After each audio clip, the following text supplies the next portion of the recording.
दुनिया को शांति और मानवता का संदेश देने वाले तथागत भगवान बुद्ध, महर्षि वाल्मीकि जी, संत कबीर जी, संत रविदास जी, गुरु नानक देव जी, ज्योतिबराव फूले जी, शिवाजी महाराज, सावित्रीबाई फूले जी, फातिमा शेख जी, साहूजी महाराज, पेरियार ईवी रामास्वामी नायकर जी, नारायण गुरु जी, डॉक्टर बाबा साहेब अम्बेडकर एवं माता रमाबाई जी एवं मान्यवर कांसीराम साहब के चरणों में कोटि कोटि नमन करते हुए मंच पे आसीन आदरणीय भंते जी, सभी अतिथिगण और यहाँ इतनी बड़ी भारी संख्या में आए हुए डॉक्टर बाबा साहेब अम्बेडकर के क्रांतिकारी साथियों, सभी को क्रांतिकारी जय भीम। आज बेहद खुशी है कि आप इतनी भारी संख्या में आए, लेकिन मैं आपसे एक निवेदन करना चाहता हूं और रिक्वेस्ट करना चाहता हूं, मेरी इस रिक्वेस्ट को मान लेना। आप लोगों ने यह स्वागत करने के लिए हजारों रुपए के फूल और गुलदस्ते खरीदे हैं। मेरे समाज को इस पैसे की बहुत जरूरत पड़ने वाली है। लड़ाई अभी लंबी है। कृपया आप किसी भी प्रकार के शॉल, पगड़ी और ये गुलदस्तों में पैसा खराब ना करें। मैं इधर उधर की बात नहीं करूंगा, मैं सीधे मछली की आंख पर तीर मारूंगा, दाएं बाएं नहीं। क्योंकि ये लड़ाई किसी धर्म की वजह से नहीं है, ये लड़ाई विचारधारा के बीच है। एक विचारधारा है मानवतावादी मूल्यों की, जिसमें सबके लिए समता, स्वतंत्रता, बंधुता, न्याय, प्रज्ञा, करुणा, शील, मैत्री, जहां ज्ञान की बात है और वो भी प्रज्ञा पर आधारित ज्ञान की बात है। तो एक तो समतावादी विचारधारा है, न्यायवादी विचारधारा है, जिसको हम अंबेडकरवाद कहते हैं, और दूसरी विचारधारा विषमता पर आधारित, अन्याय पर आधारित है, जिसको हम मनुवाद कहते हैं। तो यह लड़ाई अंबेडकरवाद और मनुवाद के बीच में है। यह लड़ाई किसी को नीचा दिखाने की नहीं है। हम सबकी आस्थाओं की कदर करते हैं, क्योंकि डॉक्टर बाबा साहेब अम्बेडकर के बनाया संविधान सबको अपने धार्मिक आस्था की आजादी देता है, और हम सबकी आस्थाओं की कदर करते हैं, इज्जत करते हैं। लेकिन यह नहीं चलेगा कि आप चाहे सब के सब आपके इशारे पर चलें, जो आप कहें हम वही करें, यह नहीं चलेगा। मैं पूछना चाहता हूं इन लोगों से, अगर हम हिंदू हैं तो हजारों साल तक देश के 80% से ज्यादा लोगों को पढ़ने लिखने पर धार्मिक बंदिश लगाकर क्यों रखी? अगर हम हिंदू हैं तो हजारों साल तक हमारे संपत्ति अर्जित करने पर, व्यापार करने पर धार्मिक बंदिश लगाकर क्यों रखी?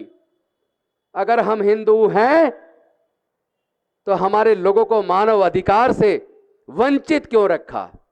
अगर हम हिंदू हैं तो जितेंद्र मेघवाल की मूंछ रखने पर, सुंदर दिखने पर हत्या क्यों हुई? अगर हम हिंदू हैं तो इंद्र मेघवाल को पानी का मटका छू लेने पर उसकी हत्या क्यों हुई? अगर हम हिंदू हैं तो हाथरस की बेटियों के साथ, लखीमपुर खेरी की बेटियों के साथ सामूहिक बलात्कार करके हत्या क्यों हुई? अगर हम हिंदू हैं तो उत्तर प्रदेश के प्रतापगढ़ के अंदर भगवान की मूर्ति छू लेने पर हमारे युवा की हत्या क्यों हुई? अगर हम हिंदू हैं तो मंदिरों में प्रवेश करने पर हमारे युवाओं की हत्या क्यों होती है? इसका एक ही कारण है, ना तो हम हिंदू हैं और ना कभी आपने हमें हिंदू माना है। आप हमसे नफरत करते हैं, आप लोग हमसे नफरत करते हैं, और हमसे नहीं, आप तथागत बुद्ध के धम्म से नफरत करते हैं, आप डॉक्टर बाबा साहब अम्बेडकर से नफरत करते हैं। यह विचारधारा की लड़ाई है, भावनाओं से नहीं जीती जाएगी।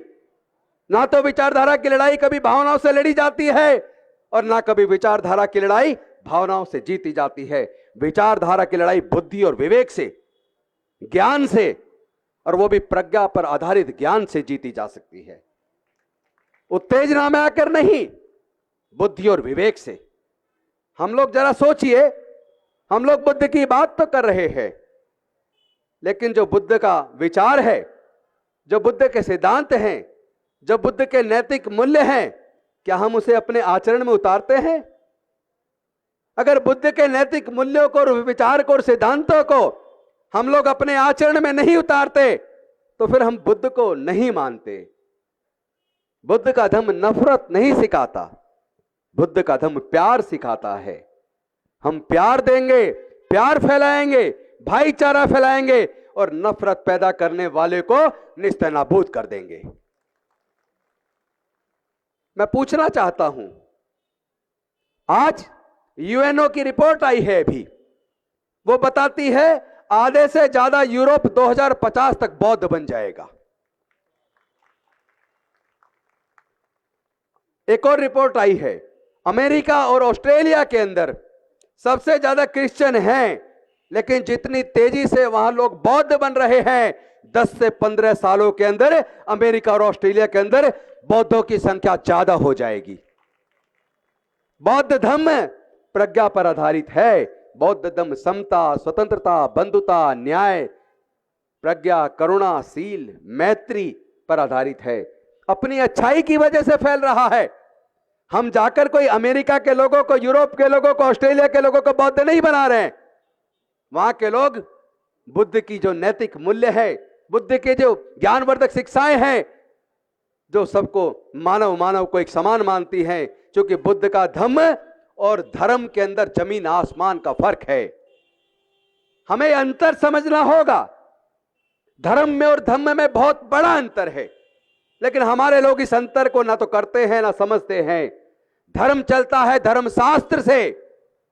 जो धर्मशास्त्र में लिख दिया उसको ही मानना होगा, उससे ना आगे ना उससे पीछे। उसमें बुद्धि का इस्तेमाल करने के लिए कोई स्थान नहीं है। इस्लाम चलता है कुरान से, ईसाई धर्म चलता है बाइबल से, हिंदू धर्म चलता है गीता से, सिख धर्म चलता है गुरु ग्रंथ साहिब से, लेकिन तथागत बुद्ध का धर्म वो प्रज्ञा से चलता है। वो समता पर आधारित है, वो मानवता पर आधारित है, वो मैत्री पर आधारित है, वो करुणा पर आधारित है। वो ऐसे ज्ञान से चलता है, वो ज्ञान जो प्रज्ञा पर आधारित हो। उसके अंदर अंधविश्वास के लिए, पाखंडवाद के लिए कोई जगह नहीं है। उसके अंदर नफरत के लिए कोई जगह नहीं है। तो हम लोगों को यह देखना है वो कौन लोग हैं जिन लोगों ने वर्ण व्यवस्था बनाई, वो कौन लोग हैं जिन्होंने जातियां बनाई। क्योंकि अमेरिका में जातियां नहीं है, इंग्लैंड में जातियां नहीं है, इटली में जातियां नहीं है, स्पेन में जाति नहीं है, फ्रांस में जाति नहीं है, जर्मनी में जाति नहीं है, रसिया में जाति नहीं है, जापान में जाति नहीं है, चाइना में जाति नहीं है, न्यूजीलैंड में जाति नहीं है, ऑस्ट्रेलिया में जाति नहीं है। जब पूरे दुनिया के अंदर जाति नहीं है तो केवल भारत के अंदर जाति क्यों? और ये जाति किसने बनाई? जातियों के बनने से किसको फायदा हुआ और जातियों के बनने से किसको नुकसान हुआ? देश में केवल देश के सारे संसाधनों पर कब्जा केवल 10% लोगों का है। 90% लोग संसाधन से विहीन है, 90% लोग गरीब और लाचार हैं, 90% लोग नागरिक जीवन जीने के लिए मजबूर हैं, नरक की जिंदगी जी रहे हैं। 90% लोगों से एजुकेशन को महंगा करके एक साजिश के तहत दोबारा से छीन लिया गया है। जो हमारे विकास के रास्ते जो डॉक्टर बाबा साहब अंबेडकर ने बनाए थे, वो हमारे एजुकेशन के रास्ते खोलकर, हमारी रिप्रेजेंटेशन दिलाकर, शिक्षण संस्थानों में रिजर्वेशन देकर, सरकारी नौकरियों में रिजर्वेशन देकर दिए थे, वो रास्ते आज की इन सरकारों ने एक साजिश के तहत बंद कर दिए हैं। एक तरफ उन्होंने पिछले 15 से 20 सालों में 1.5 लाख से ज्यादा सरकारी स्कूल बंद कर दिए, धीरे धीरे सरकारी शिक्षा के स्तर को बर्बाद कर दिया। ऐसा कर दिया कि सरकारी स्कूलों से पढ़ने वाले बच्चे केवल मजदूर बन सकते हैं, वो अफसर नहीं बन पाएंगे। तो ये हुआ क्यों? और दूसरी तरफ देश के जितने नेचुरल रिसोर्सेज हैं वो सारे कुछ बड़े पूंजीपतियों के हाथ भेज दिए। देश के जितने सार्वजनिक उपक्रम थे, जिसमें Indian railways, air India, airports, bank, insurance कंपनियां, पेट्रोलियम कंपनियां, गैस कंपनियां, बाल्को, नाल्को, आईटीडीसी के होटल, ये सारे के सारे बड़े बड़े पूंजीपतियों को बेचकर देश को कंगाल कर दिया है। कौन लोग हैं जो देश को बेच रहे हैं, इसको पहचानना होगा। अगर आपने आज नहीं पहचाना, याद रखना देश फिर से गुलाम होगा और आपके आने वाले बच्चे गुलाम होंगे। मैं पूछना चाहता हूं, क्या आप अपने बच्चों को गुलाम देखना चाहते हो? अगर नहीं देखना चाहते तो आपको न्याय के लिए लड़ना होगा, आपको समता के लिए लड़ना होगा, आपको मानवता के लिए लड़ना होगा। आपको तथागत बुद्ध का धम्म ही बचा सकता है। इस भारत को, केवल भारत को नहीं, जिस तरह जहां जहां कट्टरपन बढ़ा है वो देश तबाह और बर्बाद हो गए हैं। अगर इस दुनिया को कोई बचा सकता है और भारत को भी कोई अगर बचा सकता है तो वो केवल तथागत बुद्ध का धम्म और उसके नैतिक मूल्य बचा सकते हैं, वरना कोई और दुनिया में बचाने वाला पैदा नहीं हुआ। क्योंकि ये लड़ाई विचार की है, विचार से लड़ी जाएगी, विचार से लड़ी जाएगी, कोई दूसरा तरीका नहीं है। दुनिया को 550 साल पहले सिख धर्म मिला, दुनिया को 1400 साल पहले इस्लाम धर्म मिला, दुनिया को लगभग 2000 साल पहले ईसाई धर्म मिला, दुनिया को लगभग 2550 साल पहले बौद्ध धर्म मिला, दुनिया को लगभग 2600 साल पहले जैन धर्म मिला, दुनिया को लगभग 3500 साल पहले सनातन धर्म मिला। उससे पहले याद कीजिए, दुनिया की 3 सबसे पुरानी सभ्यताएं थी। एक सभ्यता थी इराक की, जो दजला और फ्रात नदियों के बीच बसती थी, जिसको बोलते थे मेसोपोटामिया की सभ्यता। दूसरी सभ्यता इजिप्ट की थी और तीसरी दुनिया की सबसे पुरानी सभ्यता भारत की सिंधु घाटी की सभ्यता मोहनजोदाड़ो और हड़प्पा संस्कृति थी। और जब हड़प्पा संस्कृति थी, जब सिंधु घाटी की सभ्यता थी, तब दुनिया के अंदर कोई धर्म नहीं था। धर्म भी इंसान ने बनाया है और जाति चालाक इंसानों ने बनाई है। जाति की वजह से हजारों साल तक हम लोगों ने उत्पीड़न झेला है। अब इस लड़ाई को लड़ना होगा, अपने बच्चों के भविष्य के लिए हमें इस लड़ाई को लड़ना होगा। अब हम अपने बच्चों को दोबारा गुलाम बनते हुए नहीं देख सकते। कौन लोग हैं जिन्होंने जाति बनाकर, धर्मशास्त्रों में लिखकर हजारों साल तक हमें मानवता के दर्जे से वंचित रखा? इसको पहचानना होगा। जिनको इन 22 प्रतिज्ञाओं से दर्द हो रहा है, ये वही लोग हैं जिन्होंने जातियां बनाई, ये वही लोग हैं जिन्होंने वर्ण व्यवस्था बनाई, ये वही लोग हैं जिन्होंने हजारों साल तक हमें जानवर से भी बदतर जिंदगी जीने के लिए मजबूर किया। मैं पूछना चाहता हूं, ये तो देश के प्राकृतिक संसाधन हैं, जल, जंगल, जमीन या खेत की भूमि है, तमाम तरह की खनिज पदार्थ की खाने हैं, ये तो सब प्राकृतिक है। कोई अपनी मां के पेट से लेके पैदा हुआ है क्या? मां के पेट से लेके तो पैदा नहीं हुआ ना। फिर कुछ ही लोग इन सारे संसाधनों के मालिक क्यों हैं? भारत के मूल निवासियों का हिस्सा कहां है? सही कह रहा हूं या गलत कह रहा हूं? तो भाई हमारा हिस्सा कहां है? कौन पूछेगा? अब तो न्यायालयों से भी न्याय नजर नहीं आता, उनके निर्णयों में न्याय नहीं दिखता। लोग बड़े हताश और उदास हैं। देश को बचाने की जिम्मेदारी आपके और हमारे सबके कंधों पर है। ये लोग देश को तोड़ना चाहते हैं। इनके नेताओं के भाषण देखिए, इनके सांसदों के और मंत्रियों के भाषण देखिए, नफरत पैदा कर रहे हैं, चारों तरफ नफरत ही नफरत। और उसके ऊपर कोर्ट चुपचाप बैठे हैं। क्या कोर्ट के पास भारत के संविधान ने ऐसी पावर नहीं दी कि जो लोग देश के अंदर नफरत का वातावरण पैदा कर रहे हैं, जो इंसान इंसान में भेद पैदा कर रहे हैं, जो जाति और धर्म के नाम पर लोगों की हत्याएं करते हैं, ऐसे लोगों को क्या कोर्ट रोक नहीं सकती? क्योंकि सरकार तो नहीं रोक पा रही, कम से कम कोर्ट तो रोके। मैं पूछना चाहता हूं, देश की जांच एजेंसियों को पावर कौन देता है? देश की सरकारों को पावर कौन देता है? देश के न्यायालयों को पावर कौन देता है? देश के ब्यूरोक्रेट्स को पावर कौन देता है? इन सबको पावर डॉक्टर बाबा साहेब अंबेडकर का बनाया संविधान देता है। लेकिन ये बीजेपी के गुलाम बन गए लोग। क्या देश की जांच एजेंसियां, देश की पुलिस, क्या वो बीजेपी के कार्यकर्ता है जो बीजेपी के इशारे पे काम करते हैं? जब आपको पावर संविधान देता है तो आपको संविधान के हिसाब से काम करना होगा। अगर आप नहीं करेंगे तो भारत जाग रहा है। भारत के मूल निवासी बचाएंगे। तुम भारत को जलाने का काम करो, हम भारत को बचाने का काम करेंगे। तुम भारत को तोड़ने का काम करो, हम भारत को जोड़ने का काम करेंगे। लेकिन इस काम में अगर कोई बाधा है तो हमारे बहुजन समाज के लोग स्वयं हैं।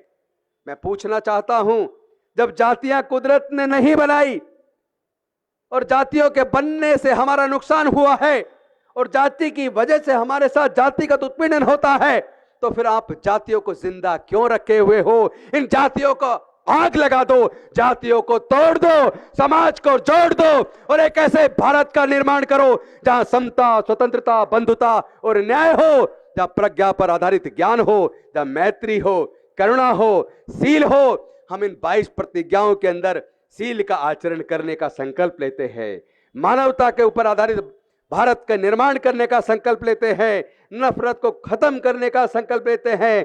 हम नशा नहीं करेंगे, व्यभिचार नहीं करेंगे, हिंसा नहीं करेंगे। तो ये क्या बुरी चीज है? अरे यही चीज है जो देश को बचाएगी। मैं तो ये कहता हूं कम से कम 22 को पूरा पढ़ तो लो। ऊपर की 3 को पढ़ते हो, 3 को नहीं, पूरे 22 को पढ़ो। जितने बार पढ़ोगे आपका मन खुश हो जाएगा और भारत बच जाएगा, भारत बच जाएगा। इन्हीं शब्दों के साथ मैं आपसे एक आश्वासन चाहता हूं। एक तो आप नेताओं के गलों में बड़ी बड़ी मालाएं डालना और ये गुलदस्ते देना बिल्कुल बंद कर दो। उनको शॉल पहनाना, अपना इतना पैसा उनके ऊपर खर्च करना बंद कर दो। आप लोग न्याय की बात करो, मानवता की बात करो, आपस में प्यार पैदा करो, अपने खुद के अंदर पहले हुए जातिवाद को तो खत्म करो। अगर आप लोग जातियों को जिंदा रखोगे, अगर आप लोग आपस में रोटी बेटी का रिश्ता नहीं कर सकते, तो जिन्होंने जातियां बनाई है उनसे जाति खत्म करने की उम्मीद मत करना। क्या आप लोग जातियों को खत्म करने के लिए तैयार हैं? तो मेरे साथ एक नारे को आवाज दो। जब मैं कहूंगा जाति छोड़ो, आप कहो समाज जोड़ो। जाति छोड़ो, जाति छोड़ो, जाति छोड़ो। बौद्ध धम्म की क्या पहचान, मानव मानव एक समान। बौद्ध धम्म की क्या पहचान, मानव मानव एक समान। बौद्ध धम्म की क्या पहचान।